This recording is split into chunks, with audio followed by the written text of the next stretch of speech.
Hi, I am Steve Lemons, and today I'd like to read the book of Mark, chapter 13. As Jesus was leaving the temple that day, one of his disciples said, "Teacher, look at these magnificent buildings. Look at the impressive stones in the walls." Jesus replied, "Yes. Look at these great buildings, but they will be completely demolished. Not one stone will be left on top of another." Later, Jesus sat on the Mount of Olives across the valley from the temple. Peter, James, John, and Andrew came to him privately and asked him, "Tell us, when will all this happen?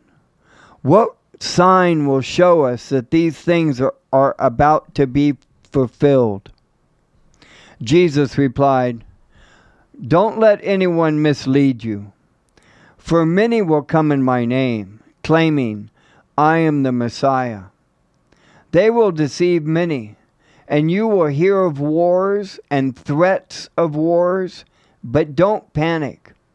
Yes, these things must take place, but the end won't follow immediately.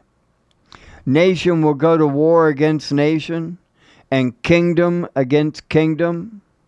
There will be earthquakes in many parts of the world, as well as famines. But this is only the first of the birth pains, with more to come. When these things begin to happen, watch out. You will be handed over to the local councils and beaten in the synagogues. You will stand trials before governors and kings because you are my followers. But this will be your opportunity to tell them about me. For the good news must be preached to all nations. But when you are arrested and stand trial, don't worry in advance about what to say. Just say what God tells you at that time, for it is not you who will be speaking, but the Holy Spirit. A brother will betray his brother to death. A father will betray his own child, and children will rebel against their parents and cause them to be killed. And everyone will hate you because you are my followers. But the one who endures to the end will be saved.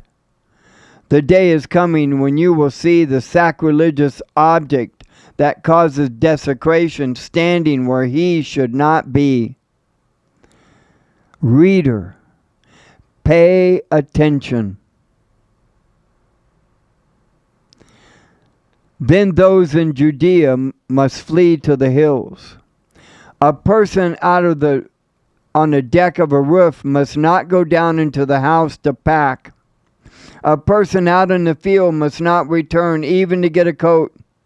How terrible it will be for pregnant women and nursing mothers in those days.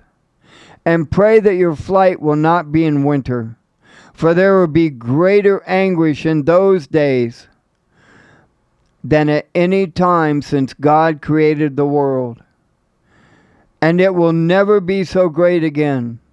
In fact, unless the Lord shortens that time of calamity, not a single person will survive. But for the sake of his chosen ones, he has shortened those days. Then if anyone tells you, "Look, here is the Messiah," or "There he is," don't believe it.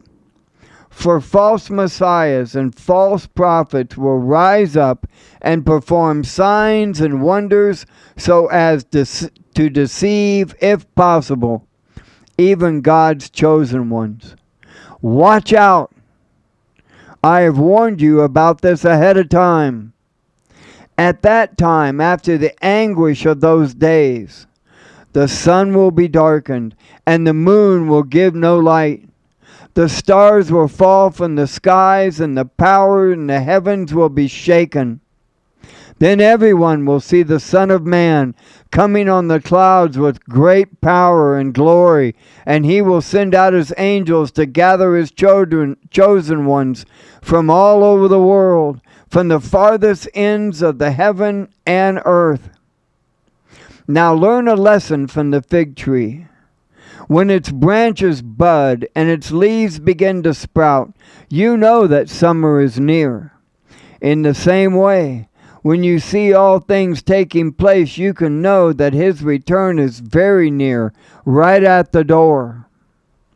I tell you the truth, this generation will not pass from the scene before all these things take place.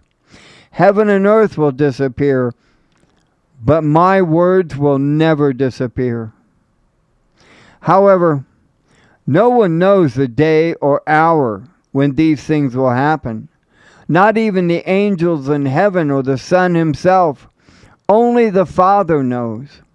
And since you don't know when that time will come, be on guard. Stay alert. The coming of the Son of Man can be illustrated by the story of a man going on a long trip. When he left home, he gave each of his slaves instructions about the work they were to do. Then he told the gatekeeper to watch for his return. You too must keep watch, for you don't know when the master of the household will return, in the evening, at midnight, before dawn, or at daybreak. Don't let him find you sleeping when he arrives without warning. I say to you what I say to everyone. Watch out for him. Watch for him. The book of Mark, chapter 13.